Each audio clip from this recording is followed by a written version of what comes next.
Hello दोस्तों, मेरी channel horror story NP में आपका स्वागत है। आज की कहानी है मेरे दादा परदादा की। पहले के ज़माने में गांव वाले नदी तालाब में मेढक पकड़ने के लिए रात को जाया करते थे। मेरे दादा भी मेढक पकड़ने के लिए जाया करते थे। एक रात की बात है, मेरे दादा उनके दोस्तों के साथ बाजू वाले गांव के तालाब में मेढक पकड़ने के लिए गए थे। उन लोगों ने हर रोज की तरह थोड़े मेढक पकड़े थे। वो लोग वहाँ से घर जाने वाले होते हैं, लेकिन तालाब के किनारे बहुत बड़ा मेढक मिला तो वो लोग खुश होकर घर ले आए। फिर हमारे दादा ने सब मेढक को घर में संभाल कर रख दिया, लेकिन जो बड़ा वाला मेढक था उसे अलग बंद करके रखा था। आज मेरे दादा के दोस्त हमारे घर में ही रुके थे और सब सो गए। आधी रात तो हो ही गई थी कि किसी के रोने की आवाज़ आने लगी।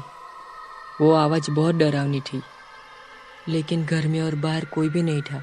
उन्होंने सोचा कि ये हमारा वहम होगा। ऐसा सोच के सब लोग सो गए। थोड़ी देर के बाद रोने की फिर आवाज़ आने लगी, लेकिन इस बार उन लोगों ने ज़्यादा ध्यान नहीं दे के सो गए।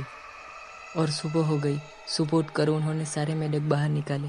वो सब मेढक थे, लेकिन बड़ा वाला मेढक घर में नहीं था और घर में सारा सामान इधर उधर हो गया था। उन लोगों ने इस पर भी ज़्यादा ध्यान नहीं दिया और अपना काम करने लगे और रात को फिर मेढक पकड़ने के लिए गए। आज वो लोग नदी पे मेढक पकड़ने के लिए गए थे और रोज की तरह मेढक पकड़ रहे थे। वो जहाँ पे मेढक पकड़ रहे थे वहाँ से थोड़ा आगे पुल था। उन लोगों को नदी में कुछ गिरने की आवाज़ें आई। उन लोगों ने सोचा कि मछली होगी। ऐसा सोचते अपने काम में लग गए। तब उनको फिर से आवाज़ आने लगी कुछ गिरने की। तो उन लोगों ने ध्यान से देखा तो पुल पे 5-6 डायनें खड़ी थी। वो डायनें नदी में छलांग लगाती और पलक झपक में पुल पे वापस आ जाती थी। ऐसा थोड़ी देर तक हुआ।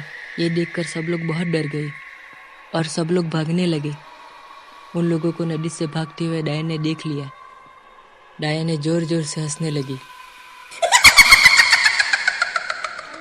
एक डायन बोली, आज तो अपना शिकार अपने पास ही चल के आ गया। ऐसा सुनते ही सब लोग इधर उधर भागने लगे।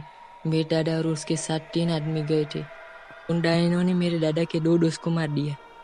मेरे दादा और उसका एक दोस्त जैसे तैसे अपनी जान बचा के घर वापस आ गए। उन लोग के साथ जो हुआ वो दूसरे दिन सुबह उठकर गांव वालों को सारी बातें बताई तो सारे गांव वाले डर गए।